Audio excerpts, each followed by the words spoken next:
দেশের আর্থিক খাতের কথা ভেবেই ডলার রেট বাজারের উপর ছেড়ে দেওয়া হয়েছে এবং এটি অনেকভাবেই অর্থনীতি সহায়ক হবে বলে মনে করেন কেন্দ্রীয় ব্যাংকের ডেপুটি গভর্নর হাবিবুর রহমান বলেন, প্রথম দিনে ডলার রেট কিছুটা উঠানামা করলেও চাহিদা ও যোগানের ভারসাম্য থাকায় টাকার অবমূল্যায়ন হতে দেবে না কেন্দ্রীয় ব্যাংক।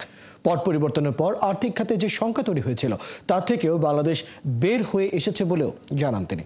আরও জানাচ্ছেন অনুপ অধিকারী তরুণ।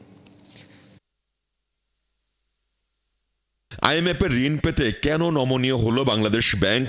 ডলার রেটের লাগাম পুরোটাই কি তাহলে থাকবে বাজারের হাতে? টাকার অবমূল্যায়ন আবার হলে কি করবে কেন্দ্রীয় ব্যাংক?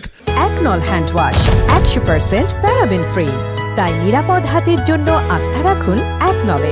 পলিসি রিসার্চ ইনস্টিটিউটে আয়োজিত অনুষ্ঠানে এমন সব প্রশ্নের উত্তর দেন ডেপুটি গভর্নর হাবিবুর রহমান। এটা আমাদেরকে আসলে অনেকভাবে হেল্প করবে। সেটা হচ্ছে যে ইন্টারন্যাশনাল কমিউনিটিতে বাংলাদেশের রিফর্মের যে একটা সদিচ্ছা, রিফর্মের যে একটা তাগিদ আমরা যে ফিল করছি সেটা সিগন্যাল দিবে এবং সাথে সাথে বাংলাদেশের বহি অর্থনৈতিক খাতের যে শক্তি সেটা যে ভালো আছে সেটাকেও আসলে মিন করবে। আমাদের মনে হচ্ছে ফরেন এক্সচেঞ্জের ডিমান্ড এবং ফরেন এক্সচেঞ্জের সাপ্লাই সেটার মধ্যে একটা সুন্দর ব্যালেন্স এখন তৈরি হয়েছে। ফলে এক্সচেঞ্জ রেটের উপর একটা আনএক্সপেক্টেড যে অবমূল্যায়নের প্রেসার বা ডেপ্রিসিয়েশনের প্রেসার আসবে আমরা এটা মনে করি না। চলতি অর্থ বছরে দেশে জিডিপি গ্রোথ 3.3% হতে পারে বলে এরই মধ্যে পূর্বাভাস দিয়েছে ওয়ার্ল্ড ব্যাংক। আইএমএফ অবশ্য এর থেকে একটু বেশি বলছে। আইএমএফের হিসেবে জিডিপি গ্রোথ হবে 3.76%। তবে এডিবির ধারণা 3.9 হতে পারে জিডিপি গ্রোথ। যদিও হাবিবুর রহমান বলেন, আর্থিক খাতে শঙ্কা কেটে গেছে, ফলে জিডিপি গ্রোথ আবার 7% উন্নীত হবে।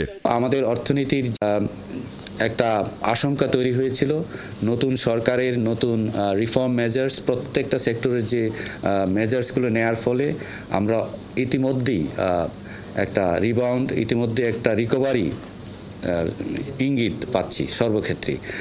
আমি আমাদের অর্থনীতি নিয়ে অত্যন্ত আশাবাদী এবং আমি আশা করি অতি শীঘ্রই আমাদের জিডিপির গ্রোথও আমাদের পূর্বের যে 7%-এর একটা ধারা ছিল সেখানে ফিরে আসবে। রেমিটেন্সের টাকা গ্রামে যাচ্ছে, ফলে গ্রামীণ অবকাঠামো ও জীবনযাত্রার মান উন্নয়ন হচ্ছে। রিজার্ভও ভালো অবস্থানে। তারপরও আর্থিক খাতের সার্বিক সংস্কার করে ব্যাংকিং খাতে সুশাসন নিশ্চিত করা দরকার বলে মনে করেন খাত সংশ্লিষ্টরা। আমরা ফাইন্যান্সিয়াল সেক্টরেও আমরা ভালো ভালো সংস্কার দেখছি, ব্যাংকিং রেজলিউশন অর্ডার, যার কারণে ব্যাংকিং খাতে আমরা সুশাসন আশা করতে পারি। অনুপ অধিকারী তরুণ, ৭১, ঢাকা।